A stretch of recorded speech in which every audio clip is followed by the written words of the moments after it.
আসসালামু আলাইকুম, Maya's cooking and ব্লগে আপনাদের সবাইকে স্বাগতম। আজকে তৈরি করব জলপাইয়ের আচার। কিভাবে জলপাইয়ের আচার তৈরি করে সারা বছর সংরক্ষণ করতে পারবেন সেটার টিপস সহ আজকের আচার তৈরি করব। তো চলুন ভিডিওটা শুরু করা যাক। আমি প্রথমে এখানে জলপাইগুলো পরিষ্কার করে ধুয়ে নিয়েছি আর নিয়ে নিয়েছি কিছু মশলা, ধনিয়া, পাঁচফোড়ন, মৌরি, 2 রকমের সরিষা আর লবণ। আর নিয়ে নিয়েছি কিছু গোটা রসুন, শুকনা মরিচ, আর আমি সরিষাটা বেটে নিয়েছি। আর নিয়ে নিয়েছি ভিনেগার আর চিনি।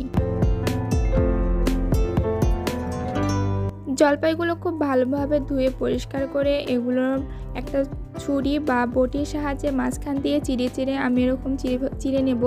এতে করে জলপাইগুলো যখন আমি সেদ্ধ করব তখন ফেটে যাবে না বা ভেতরে মশলাগুলো খুব ভালোভাবে ঢুকবে। এবার আমি 2 চামচ লবণ আর 1 চামচ হলুদ দিয়ে খুব ভালো মতো করে এটা মাখিয়ে রোদে রেখে দেব। আপনারা যদি রোদে দিতে না চান তাহলে এটা আপনারা 3 থেকে 4 ঘন্টা এভাবে রেখে দিবেন। এতে করে জলপাইয়ে থাকা যে এক্সট্রা পানি সেটা বেরিয়ে আসবে। এবার একটা কড়াইয়ে শুকনা মরিচ, পাঁচফোড়ন, মৌরি আর ধনিয়া, এই 4টা উপকরণ খুব ভালোভাবে আমি ভেজে গুঁড়ো করে নিব, যে গুঁড়োটা আমি পরবর্তীতে আচারে ব্যবহার করব। এবারে কড়াইয়ে আমি দিয়ে দিলাম সরিষার তেল। যেহেতু আমি এটা ডুবো তেলে আচার করব সেজন্য সরিষার তেলটা একটু বেশি পরিমাণে দিয়েছি। তেলটা গরম হয়ে আসলে দিয়ে দেবো গোটা পাঁচফোড়ন, তার সাথে আমি কিছু শুকনা মরিচ মাঝখান থেকে চিড়ে নিয়েছি আর দিয়ে দেবো কিছু গোটা শুকনা মরিচ। ভালোভাবে নেড়ে চেড়ে নেব এখান থেকে খুব ভালো একটা গন্ধ বেরিয়ে আসা পর্যন্ত।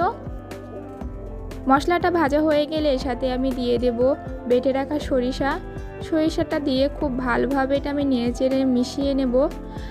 খুব সাবধানতার সাথে এটা মেশাতে হবে, কারণ তেলটা যেহেতু অনেক গরম থাকবে। এতে করে খুব সাবধানে মেশাতে হবে যাতে নিচে পুড়ে না যায়। মশলাটা ভালোভাবে কষানো হয়ে গেলে এখানে আমি দিয়ে দেব একটু লবণ আর হলুদ।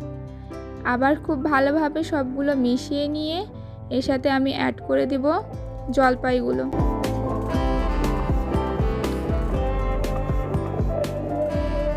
সবগুলো জলপাই দেওয়া হয়ে গেলে খুব ভালোভাবে নেড়ে চেড়ে এটা আমি মিশিয়ে নেব এবং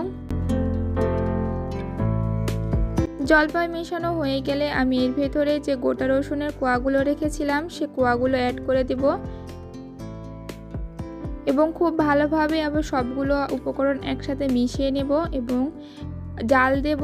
চুলার আঁচটা মিডিয়ামে রেখে জলপাইগুলো খুব ভালোভাবে সেদ্ধ হয়ে আসা পর্যন্ত।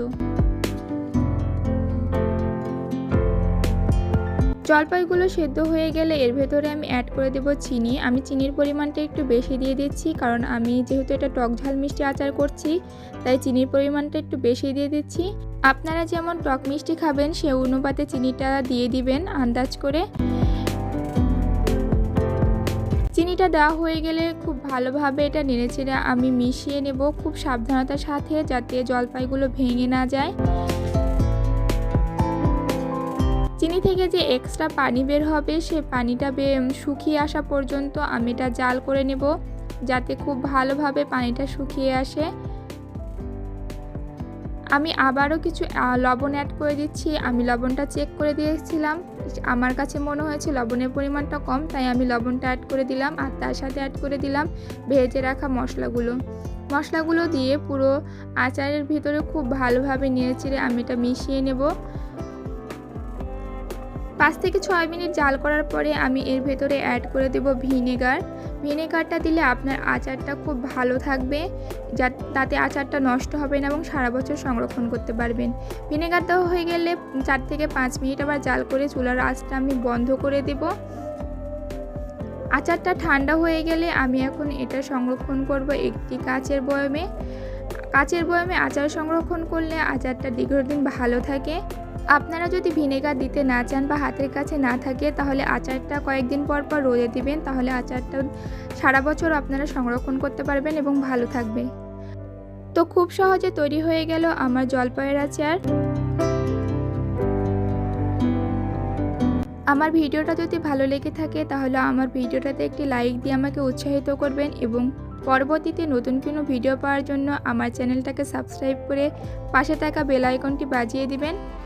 সে পর্যন্ত সবাই ভালো থাকবেন, সুস্থ থাকবেন। আজকের মতো এ পর্যন্তই। আল্লাহ হাফেজ।